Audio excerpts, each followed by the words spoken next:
Hi,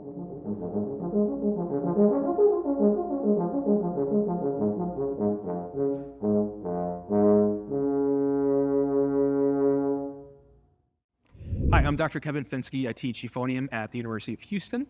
And today I'm going to be introducing a few etudes. And the first one is going to be the D-flat major etude from the Voxman book. And this is the technical etude marked con moto. Con moto means with motion. And it's important to show this motion and direction through the use of several things. One being repeated rhythms and sequences, not allowing phrases to stay stagnant or boring. Next is with the use of a Gagic accent, beats 3 leading to 1, and as well as pickup notes leading to the next measure or downbeat. Overall, there should be a general playfulness to the style and feel of the etude. Explore adding in a slight lift on the ends of slurred notes, and you'll notice that figure starts from the very first measure. So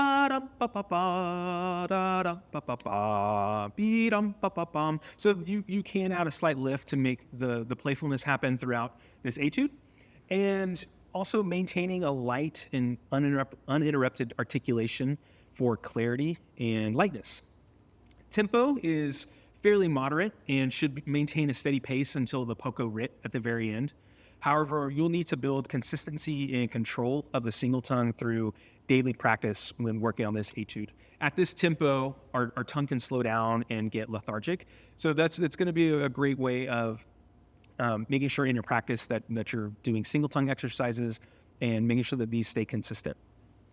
Next, on articulation, you're going to want to practice this in different ways. And one way that you can do this by relating it to the music is by playing all the written rhythms on one note. You can pick concert F, you can pick B flat, you can pick high F, you can pick any note that you want.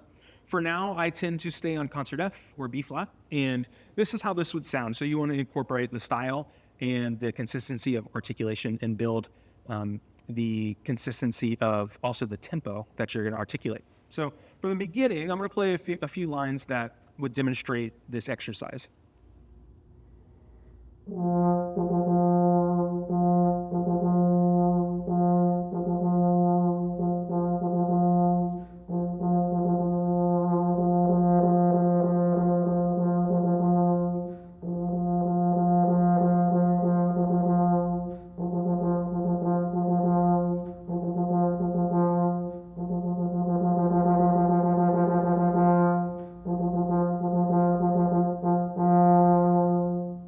So that's all of the written rhythms on concert F. And like I said earlier, you can choose different notes to incorporate on this. And this is just building consistency and clarity of your single tongue or your double tongue.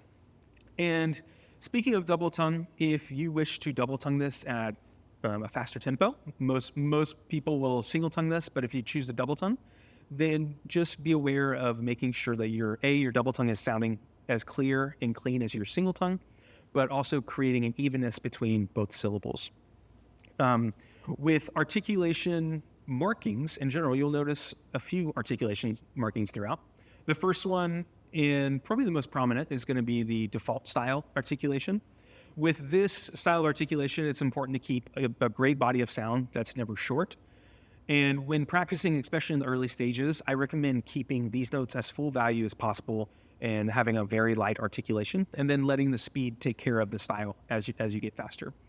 And the next marking that you'll notice is tenuto markings. And these should be played full value, but with a firmer and more defined start to the front of the note. And staccato notes are to be played in a light and playful manner, but always never considered short. As far as dynamics are concerned, these are clearly and thoughtfully marked throughout the etude. Always make a true effort to show contrast in a musical manner, while also maintaining your best sound and color in every dynamic, as well as clarity of articulation. A few other items to note throughout this etude when you're practicing or performing it. Generally in etudes, we typically don't have a roadmap to follow. When I say roadmap, there's extra codas that take us back to the top of the page, and then we jump back down from measure 13 to measure 30. It's important that you want to ultimately feel comfortable when performing this coda from measure 13 to 30 and making a seamless transition every time that you play it. So you may consider highlighting the coda, like physically highlighted with a marker, so that way your eyes can jump from the top of the page to the bottom of the page. And so you know exactly where to connect these phrases. I'd recommend practicing these transitions by adding a note or a measure at a time, as well as either memorizing the first measure of the coda or playing it in many repetitions so you get comfortable with the seamless transition. So that may look like this. I'm going to start with pickups into measure 13, and then I'm going to add the right at the coda.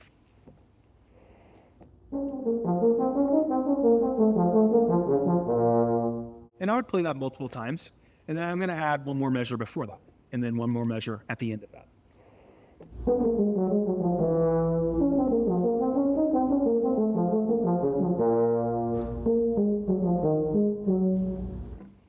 And then I would add another measure.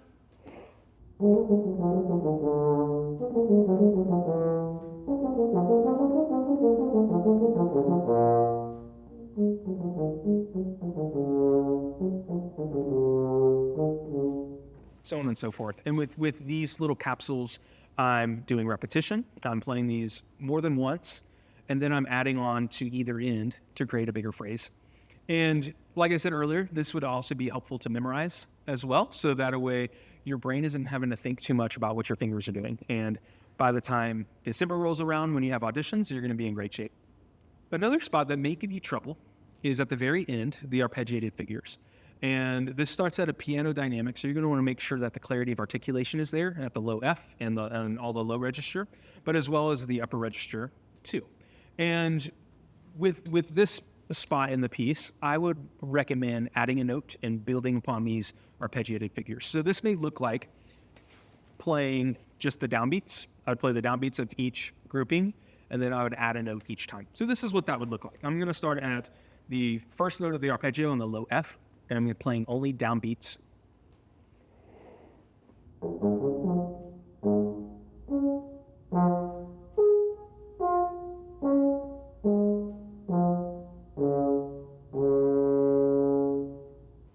Next, I would practice that multiple times till I hear the different intervals and feel comfortable with all of the articulations in all registers. And then I would add one more note. So I'm going to play 2 16th notes in a row.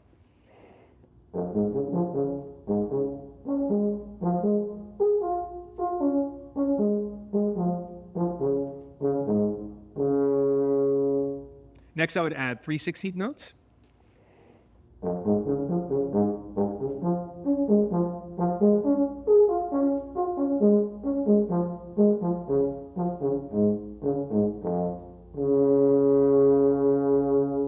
And lastly, I would play it as written. And as a reminder, think about all these notes connecting and leading across as a phrase. We never want these notes to be short or pecky. We want to have our most clear sound, especially as we speed up the tempo. And so that's how I would build up that arpeggio, and then practice it slowly, build it up consistently throughout the next few months. And lastly, the errata. There's only one errata that you will need to write into your music. This is all the 8th notes in measure 35 through 38. These should be marked with all tenuto markings, and these are very similar to measures 5 through 8. So you're going to want to make these all sound the same and have the same feel. And these are all tenuto compared to the default style of articulation that we use pretty much throughout the whole piece.